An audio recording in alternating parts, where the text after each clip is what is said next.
Good evening. On World News tonight, blaze alert. 14 people dead and dozens missing after the deadly fire outbreak in a mall in Pakistan's largest city. Travel accident. The death count for the high-speed train collision in Spain has risen to 39 with over 150 people injured.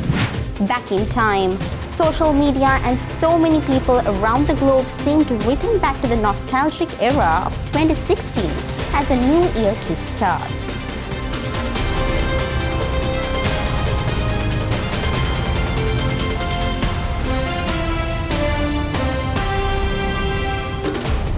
Good evening. Thank you for joining World News Tonight on Derana News channel. I'm Pritika Svakumar, and tonight we begin in Pakistan. A massive fire tore through a shopping center in Pakistan's largest city, which has killed 14 people, including a firefighter, and rescuers are racing to find dozens more who are still missing. A massive fire that ripped through a shopping center in Pakistan's largest city has killed at least 14 people, including a firefighter, as rescuers race against time to locate dozens still missing. The blaze broke out late on Saturday night at Gul Plaza, a large commercial complex housing around 1,200 shops and covering more than 8,000 square meters. Firefighters battled the inferno for more than 24 hours before it was brought under control. By the time emergency crews arrived, officials say much of the building was already engulfed in flames. Parts of the structure have since collapsed with thick debris and poor ventilation severely hampering rescue operations. Smoke continued to rise from the ruins well into Sunday, raising fears of further collapses. Families of the missing have gathered outside of the site, anxiously awaiting news. Authorities have set up a registration desk to document missing persons, with over 58 people reported unaccounted for so far. Officials say the fire spread rapidly due to the presence of highly flammable materials inside the building, including plastic foam, fabric, and perfumes. Heavy machinery, including cranes, has been deployed to clear debris, but rescue teams are waiting for the structure to cool enough to safely conduct a full search. Pakistan's president has expressed condolences and has ordered a comprehensive review of safety standards in commercial and residential buildings across the province. The death toll from the collision between a derailing high-speed train and a second oncoming train in southern Spain has risen to 39, with 152 people injured. At least 39 people are dead and over 150 injured after Sunday's high-speed train collision in southern Spain. That's according to state broadcaster RTVE, which cited police sources. The crash happened around 7:45 p.m. near the town of Adamuz in Cordoba, when a train derailed and slammed into a second oncoming train. Video posted online shows rescuers working through the night, pulling passengers from twisted metal and helping others climb out through shattered windows. Around 400 people were on the two trains, most of them Spaniards returning from the weekend. It's unclear how many tourists have been on board. Transport Minister Oscar Puentes says investigators are still working to determine what caused the derailment. Authorities warned the numbers could rise as teams continue searching the wreckage. More than 200 rail services between Madrid and the Andalusia region were cancelled on Monday as a result of the crash. Iran's president warned of a harsh response to any U.S. strike after an official said at least 5,000 people, including 500 security personnel, were killed in protest. Iran's president warned on Sunday that any U.S. strike would trigger a harsh response from Tehran after an Iranian official in the region said at least 5,000 people, including about 500 security personnel, had been killed in nationwide protests. Sparked last month in Tehran's Grand Bazaar over economic grievances, the protests swiftly turned political and spread nationwide. The protests drew participants from across generations and income groups calling for the end of clerical rule. Protests dwindled last week following a violent crackdown. U.S. President Donald Trump has repeatedly threatened to intervene if protesters continued to be killed on the streets or were executed. Trump said in an interview with Politico on Saturday, quote, "It's time to look for new leadership in Iran." Iran indicated on Sunday it might go ahead with the execution of people detained during the unrest, and with its clerical rulers facing mounting international pressure over the bloodiest unrest since the 1979 Islamic Revolution, is seeking to deter Trump from stepping in. Iran's President Masoud Pezeshkian on X warned that Tehran's response, quote, to any unjust aggression will be harsh and regrettable.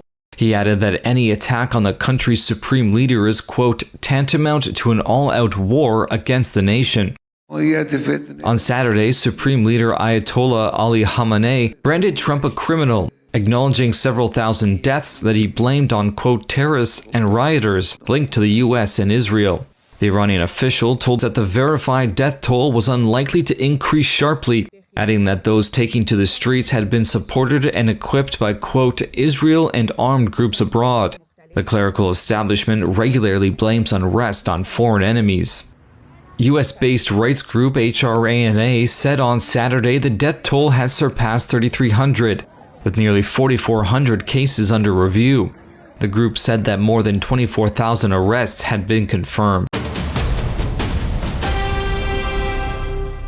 Tensions are escalating between Europe and the US over Washington's threat to impose new tariffs until it can acquire Greenland. European leaders will hold an extraordinary summit this week as Brussels steps up preparations for a possible trade confrontation with the United States over Greenland.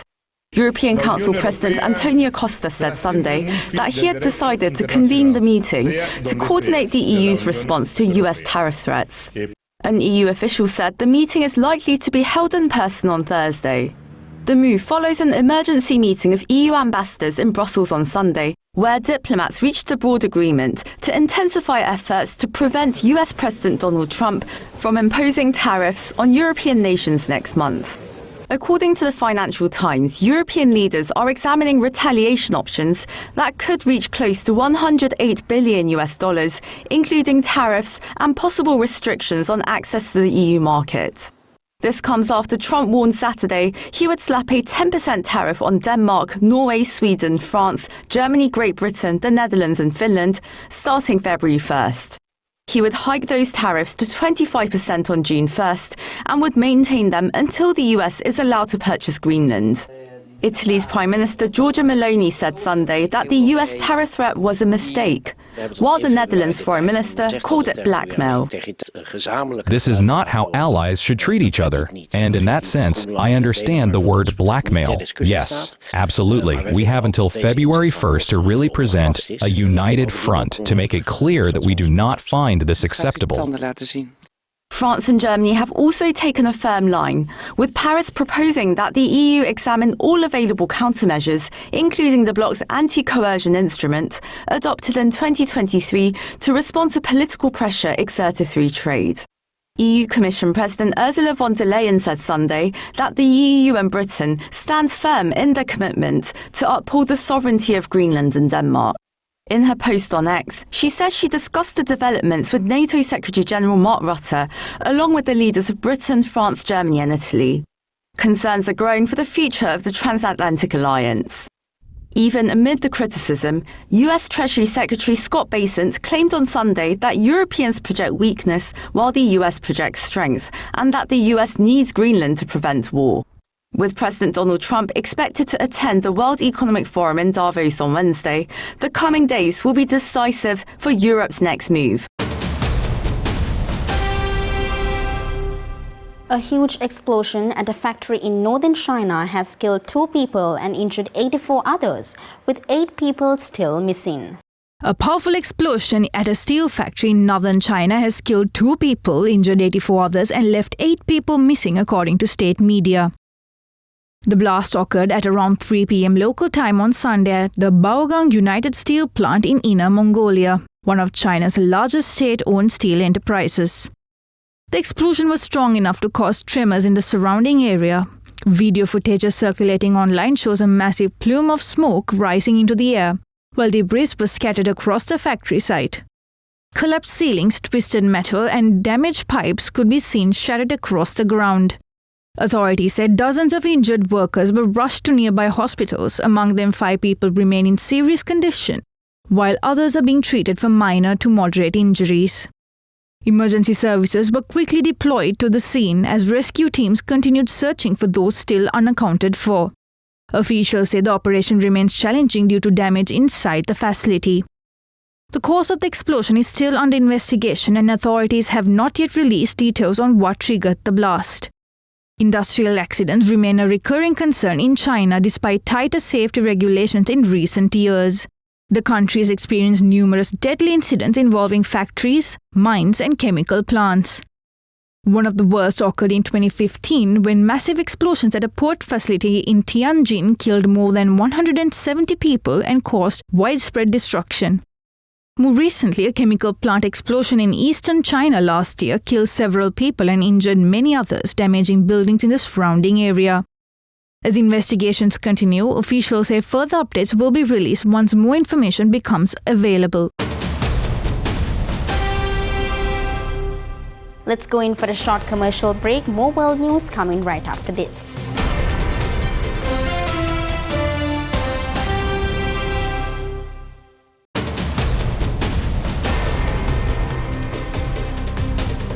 And welcome back. Syria and the main Kurdish fighting force struck a wide-ranging deal to bring Kurdish civilian and military authorities under central government control, ending days of fighting in which Syrian troops captured territory, including key oil fields.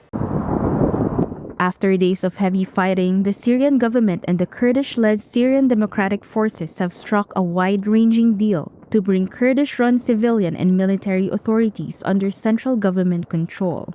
The agreement follows clashes in the northeast, where Syrian troops seized territory, including key oil fields. U.S. Envoy Tom Barrack called the moment a, quote, pivotal inflection point, though he warned that there was still difficult work to be done to finalize details of a comprehensive integration deal. He read Syrian President Ahmed al-Shara signing the deal. I recommend a complete ceasefire at this time, and I also urge our Arab tribes there to remain calm and peaceful, and to allow for the gradual implementation of the agreement's provisions until we achieve complete peace in Syria. For the SDF, the terms mark a significant setback after more than a decade of running a semi-autonomous region in Syria's northeast. The group confirmed it will withdraw from Deir al-Zor, Syria's main oil and wheat region, and from Raqqa, home to key hydroelectric dams. Both provinces are expected to be handed over within the next 24 to 48 hours, according to a Syrian official. Under the 14-point deal, all SDF fighters will be merged individually into Syria's defense and interior ministries, ending the group's push to leave Kurdish units whole. Control of border crossings, oil and gas fields, and detention sites holding Islamic State detainees will also shift to Damascus, another point the SDF had long resisted. There are some limited concessions. The SDF may nominate officials to assume key central government roles, and Hasakeh province will get a consensus-appointed governor. But the SDF must also expel foreign members linked to the Kurdistan Workers' Party, a militant group which fought a decades-long insurgency in Turkey. Kurdish concerns about Shara's government have been deepened by sectarian violence last year, when nearly 1,500 Alawites and hundreds of Druze were killed, some in execution-style killings. SDF leader Mazloum Abdi is set to meet Shara in Damascus on Monday. US President Donald Trump has invited India to join his Board of Peace initiative aimed at resolving global conflicts, according to a White House statement. The United States has invited India to join a new international initiative known as the Board of Peace, aimed at resolving global conflicts. According to a White House statement, the initiative will initially focus on the war in Gaza before expanding to address other international disputes. It remains unclear whether India will accept the invitation. New Delhi has yet to publicly respond as relations between the two countries remain strained over trade issues, including high tariffs on Indian exports to the US. The initiative has reportedly been extended to around 60 countries, including Pakistan, whose government has said it is willing to engage in international efforts aimed at peace and security in Gaza. Russia has also confirmed receiving an invitation. The Kremlin says it is reviewing the proposal and hopes the initiative could open channels for dialogue with Washington. According to draft documents, the Board of Peace would be chaired for life by the US President and would serve as a platform for diplomatic engagement on major global conflicts. While supporters say the initiative could encourage dialogue, critique questions its structure, leadership, and long-term effectiveness. As global tensions persist across multiple regions, the success of Board of Peace may depend on whether key international players choose cooperation over confrontation. Japanese Prime Minister Sanae Takaichi is widely expected to call or a snap election less than 3 months after taking office in a bid to shore up greater support. Japan's Prime Minister has announced plans to dissolve Parliament on Friday, setting the stage for a snap general election next month. The election, scheduled for February 8th, will decide all 465 seats in the House of Representatives, Japan's most powerful legislative chamber. The Prime Minister described the move as a crucial decision that would allow voters to determine the country's future direction and asked the public for a stronger mandate to govern. Her ruling party currently holds the largest number of seats in Parliament and maintains a narrow majority through coalition partners. Public support for the government has remained high since she took office last October, with approval ratings ranging between 60 to 80% in recent polls. However, the snap election carries significant risk as Japan has seen 4 prime ministers in 5 years, with previous leaders forced out by scandals and declining public confidence. A similar early election called by the previous administration resulted in one of the ruling party's worst performances and the loss of its parliamentary majority. The challenge is further intensified by a newly formed opposition alliance, united major opposition forces and a former coalition partner of the ruling party. With defense spending at record levels, tensions rising in the region, and economic policy under scrutiny, voters now face a decisive choice that could reshape Japan's political landscape. Ugandan authorities partially restored internet services yesterday after 81-year-old President Yoweri Museveni won a 7th term to extend his rule into a 5th decade with a landslide victory rejected by the opposition. Ugandan authorities partially restored internet access late Saturday after 81-year-old President Yoweri Museveni won a 7th term in Thursday's election. Internet services came back around 11 p.m. local time, but social media stayed blocked. Telecom operator Airtel Uganda said it had proceeded with the restart so businesses could function again. Official results show Museveni won 71.6% of the votes cast, while his main rival, pop star turned politician Bobby Wine, got 24%. The Uganda Communications Commission said it had cut off internet to curb misinformation, disinformation, electoral fraud, and related risks. The opposition, however, said it aimed to control the electoral process and ensure the incumbents win. Locals in Kampala voiced mixed reactions to the result. A joint report from an African Union and Regional Election Observer team criticized the military's involvement in the election. They also criticized the decision to cut off the internet. Museveni has ruled Uganda since 1986, making him one of Africa's longest-serving leaders. His new term will take him close to half a century in power by 2031. Many believe he is grooming his son, military chief Muhoozi Kainerugaba, to succeed him. Time for a short break now. We'll be right back with more world news.